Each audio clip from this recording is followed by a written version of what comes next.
Yan, magandang umaga sa ating lahat mga ka-Jesla. Nandito na po tayo sa ating munting taniman. Kasi tayo ay nakapaglipat tayo ng mga ampalaya kanina. Kaya ito yung mga nilipat nating ampalaya kanina. Ito. Bali ilan ba to? 2, 4, 5, 2, 4. Apat na sa balde. Galing dito sa balde. Tapos inilipat natin siya dito sa lupa para siya lalo lumago.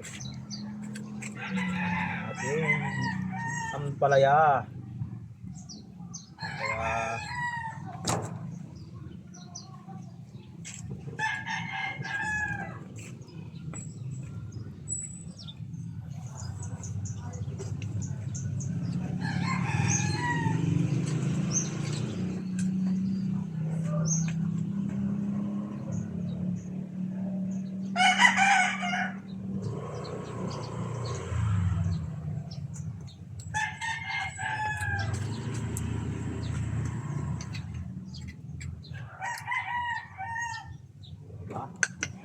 maganda na siya.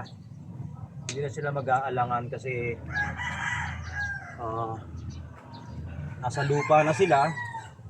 Kaya mataba na sila ngayon. Kasi ang gaganda na ng mga usbong nila. Kasi dati nasa lang sila eh. Dati nasa baldi lang sila. Diba kasi pag nasa lupa na. Diba? Pag ito lumaki na naman, katulad na naman siya ron sa kabilang ampalayahan natin. Kasi nung nakaraan, nandito lang sila sa balde yun. Ilipat natin sila. Maganda na mga niya. Diba mga Jesla? Good morning sa inyo lahat. At nakapagtanim na naman tayong panibagong ampalaya sa umagang ito. Ayan. Ang maging resulta niya katulad ng ibang tanim kong ampalaya mga ka-Jesla, dapat siya. Ito kasi bakante pa rin to, kaya gusto kong taniman pa rin. Ngayon ang mangyayari, ang gusto ko, yung tinanim ko ampalaya dyan sa kabila, dapat ito kasi unang tanim ko ampalaya. Ito siya, yung mga una nating tanim. Pero yung una nating tanim, ang ganda dahil ilang buwan lang, puro may mga 3 months lang siya. Ito po ang resulta. Yan, ang dami niyang bunga ngayon. Yan, napakarami niyang bunga. Yan, napakarami niyang bunga ngayon. Ayan. So yan, mamaya natin pipitasin yan kasi meron tayong magluluto tayo ng munggo ngayong araw na to. Ayan, diba ang dami niya. Titingnan niyo, ang dami. Ayan. Ayan, yan ang ating mga ampalaya. Kaya maraming salamat sa lupa na mataba. Ito po, napakarami rin sa kabila. Ayan. Tapos meron pa ako isang naitanim dito mga ka-Jess Vlog. Kung inyong makikita sa camera, meron ako isang ampalaya dito.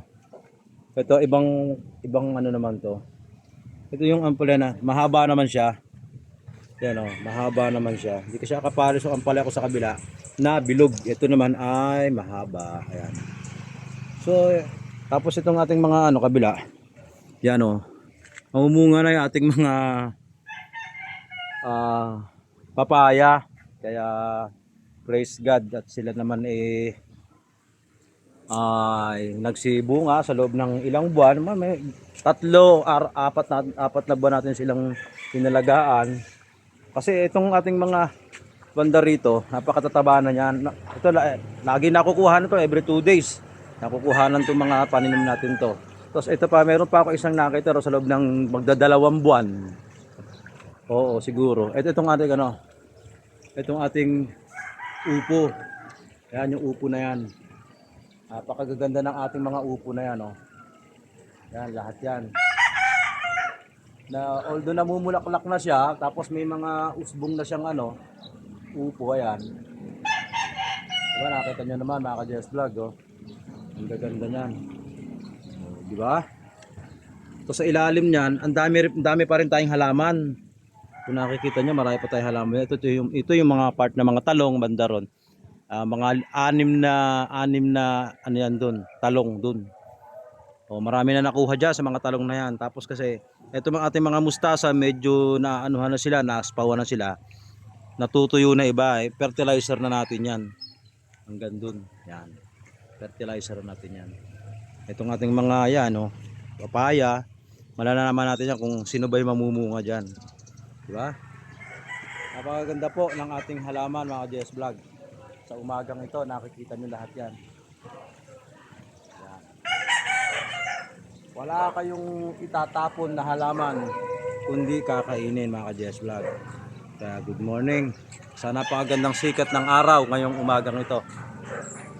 Kaya hindi ka pa nakasubscribe sa aking YouTube, kaibigan, baka pwede naman subscribe mo si JS Vlog.